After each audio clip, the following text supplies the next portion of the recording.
Bonjour, c'est Gégal et aujourd'hui je vais vous répondre à une question que l'on me pose souvent, que vous me posez souvent par courrier, message, etc. Et en fait c'est pourquoi est-ce que je sillonne depuis tant d'années toute l'Égypte, pourquoi enfin, vraiment beaucoup de gens se posent des questions. Et en plus, votre étonnement, c'est que je reste rarement au même endroit longtemps. Comme vous pouvez le voir, surtout sur mon feed Instagram d'ailleurs, je n'arrête pas de bouger. Je peux d'une heure à l'autre décider d'aller à l'autre bout de l'Égypte juste parce que mes recherches le demandent. Alors, pour comprendre pourquoi je fais ça, d'abord, il faut absolument que vous puissiez intégrer quelques données très nécessaires pour comprendre.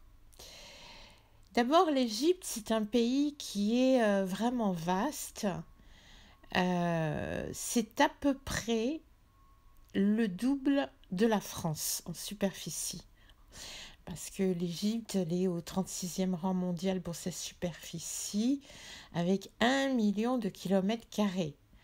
Alors, pour faire une comparaison, la France, elle est au 49e rang et elle a 643 801 km² avec 1000 km du nord au sud et 1000 km d'est en ouest, comme vous savez, pour la France. Alors, donc, l'Égypte, déjà, elle est presque le double de la France en superficie. Ça montre déjà que je dois beaucoup circuler si je veux tout connaître, tout revoir, tout visiter sans arrêt. Je suis obligée de faire beaucoup de kilomètres. C'est pourquoi dans mes vidéos, vous me voyez beaucoup bouger en voiture.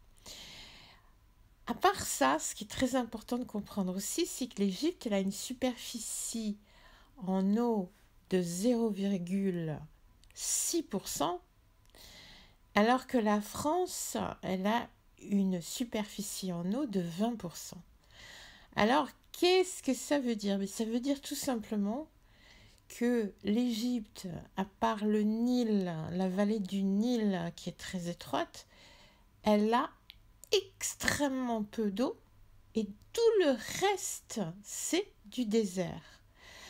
C'est exactement le contraire de la France qui, elle, n'a pratiquement pas de zone désertique. Elle en a quand même, mais très peu.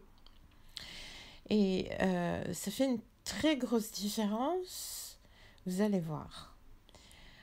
À part ça, il faut bien comprendre que la France, elle a à peu près 59 millions d'habitants, qu'elle a une densité de 99 habitants au kilomètre carré, que par exemple sa capitale, Paris, comme vous savez, a 9 millions d'habitants à peu près. Et donc, c'est aussi une différence parce que l'Égypte, elle a 98 millions d'habitants, dont 10 millions au Caire. 98 millions d'habitants, alors que la France, 59 millions. Et elle a une densité au kilomètre carré qui est très faible, évidemment, puisque tout le reste de l'Égypte, c'est du désert. 90% de la population de l'Égypte se trouve sur l'étroite bande fertile le long du Nil, comme je vous l'ai dit, et ce qui représente, parce qu'il y a le Nil et les territoires qui sont cultivés de chaque côté du Nil plus le delta, ça représente seulement 5% du territoire. Tout le reste de l'Égypte, c'est-à-dire 95% d'un territoire double de la France, qui est le double de la France, 95% de ce territoire, c'est du désert. C'est pour ça que je dois circuler beaucoup aussi, parce que, évidemment, avancer dans le désert, c'est bien plus difficile. Et donc, on met beaucoup plus de temps. Donc, le territoire que je parcours, il est à 95% du désert. Et c'est un désert qui est à majorité rempli de sable, aussi de terrain aride, mais principalement de sable. Ces territoires, ils sont peu parcourus, encore moins par les étrangers qui sont tous principalement dans les 5% du territoire fertile de l'Égypte, le long du Nil. Et s'il y a, et c'est dans cette partie désertique, les 95%, qu'il y a sans arrêt des nouvelles choses à découvrir. Il faut bien comprendre que des milliers de structures des anciens Égyptiens se trouvent toujours sous le sable. D'ailleurs, j'aime beaucoup dire que y a 95% de découvertes à faire encore. Mais, et c'est aussi une chose qu'il faut comprendre, on ne peut pas excaver partout. On ne peut pas faire des fouilles archéologiques partout, car ça demande beaucoup d'argent. Entre les fouilles proprement dites, la conservation, l'entretien et la garde de chaque site, c'est un gouffre financier énorme. Il faut bien comprendre que déjà, rien que pour les sites que vous pouvez parcourir, vous, en tant que touriste, ça représente déjà un gouffre financier énorme parce que il faut garder, il faut nettoyer, protéger, référencer tout ce qu'il y a sur ces sites en permanence. Et c'est vraiment un gouffre financier énorme parce qu'il y a déjà énormément de sites ouverts en Égypte. Et donc, le peu d'argent du ministère égyptien est réservé aux sites déjà découverts et visités pour que les conditions de vos visites soient bonnes. Et donc, il reste très peu d'argent, voire pas du tout, pour faire de nouvelles fouilles. Et donc, l'Égypte, elle alloue des petites zones minuscules de fouilles à certaines universités étrangères. Mais c'est pareil, ces universités étrangères n'ont plus d'argent, ou de moins en moins, même les universités privées américaines, japonaises aussi. De toute façon, ils ne viennent que 2 mois par an pour fouiller. Et c'est là qu'intervient un autre problème. Chaque année, les tempêtes de sable pendant les mois de février, mars et avril recouvrent d'une épaisse couche de sable tous les sites déjà excavés et enterrent un peu plus les autres. Ça veut dire quoi? Ça veut dire que quand une équipe vient pour fouiller, elle vient en général, si elle est étrangère, 2 mois par an. Elle fouille, mais avant de fouiller, il faut qu'elle découvre, c'est-à-dire qu'elle enlève tout le sable qui recouvre ses dernières découvertes de l'année passée, qu'elle renettoie tout ça, et ensuite seulement elle peut fouiller. Autant vous dire qu'il leur reste que 2 semaines pour fouiller vraiment. Et 2 semaines, c'est rien du tout.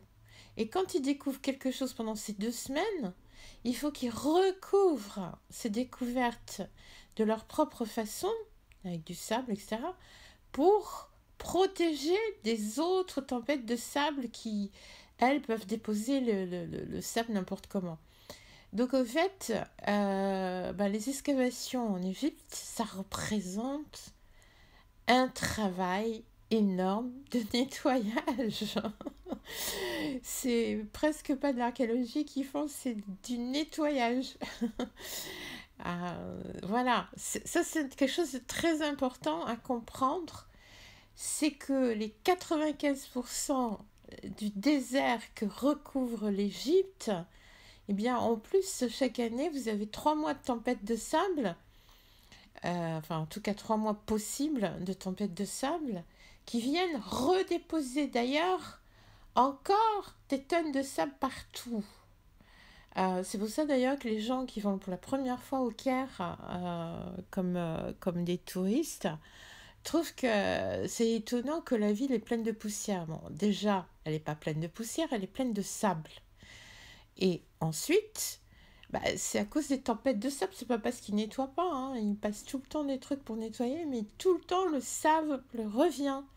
Et c'est pas étonnant. Imaginez si Paris était entouré que la France était 95% recouverte de sable, la capitale, Paris, serait tout le temps sous le sable aussi. C'est-à-dire on serait tout le temps obligé de faire reculer le sable qui viendrait tous les soirs se déposer avec les vents, plus des mois de tempête de sable.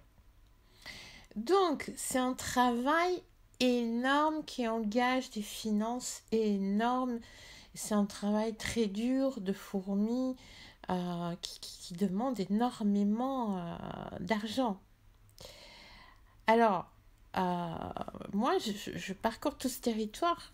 Je retourne plusieurs fois dans les mêmes endroits, car évidemment, à part la beauté de ce pays dont on ne se lasse pas, euh, j'ai besoin pour mes recherches de connaître à fond tout ce territoire en détail, parce que quand je trouve des références dans les anciens textes, j'y vais, et même si tout est recouvert par le sable, le paysage, il est toujours parlant.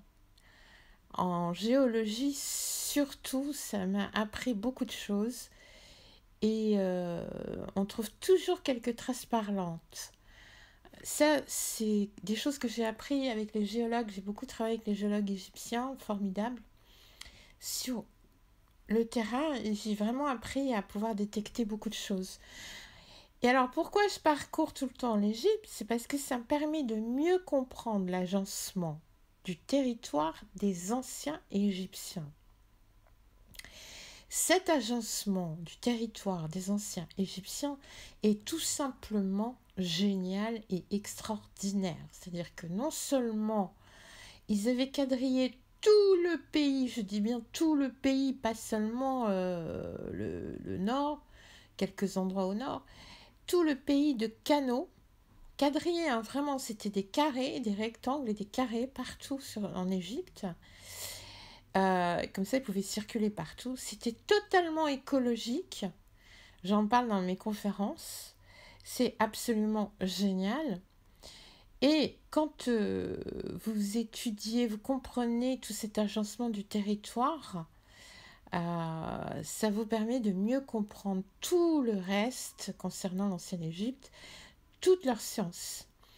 Alors, je repère par exemple les endroits d'éventuelles structures hydrauliques très anciennes, ce qui indique automatiquement le positionnement de bâtiments importants et éventuellement de pyramides. Je corrobore en fait ce qu'indiquent les anciens textes pour comprendre vraiment en profondeur. Je corrobore ces anciens textes avec la topographie et ça me permet vraiment de comprendre beaucoup de choses par rapport au mystère égyptien. Alors, cette quête passionnante, elle a, malgré tout, elle a un gros défaut. C'est que c'est une quête, une recherche très longue et qui prend beaucoup d'énergie. Alors, c'est vrai, je suis peut-être un peu trop exigeante avec moi-même et je vérifie des dizaines de fois les mêmes éléments. C'est pour ça que je suis assez lente. Mais je construis, j'écris pour du long terme. Et je livrerai bientôt certaines de mes découvertes. Et en attendant, je vais vous faire connaître mes cours sur les enseignements des anciens Égyptiens, tout en continuant à vous offrir mes articles et mes vidéos sur YouTube, sur mon blog, etc.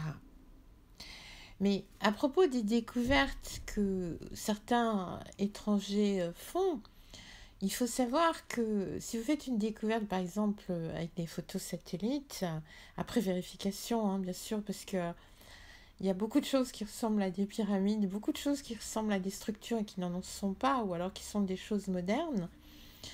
Il y a des listes très longues moi j'ai qui attendent au ministère pour être fouillées, parce que c'est toujours pareil.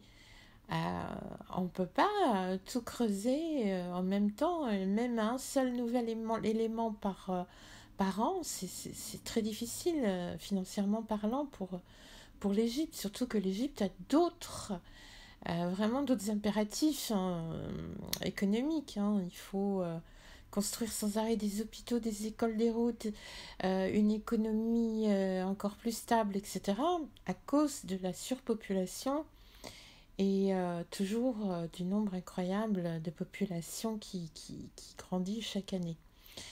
Surtout, n'oubliez pas, l'Égypte, à 75%, c'est un pays de jeunes en dessous de 30 ans. Donc ça aussi, imaginez la France si à 75% les Français étaient en dessous de 30 ans.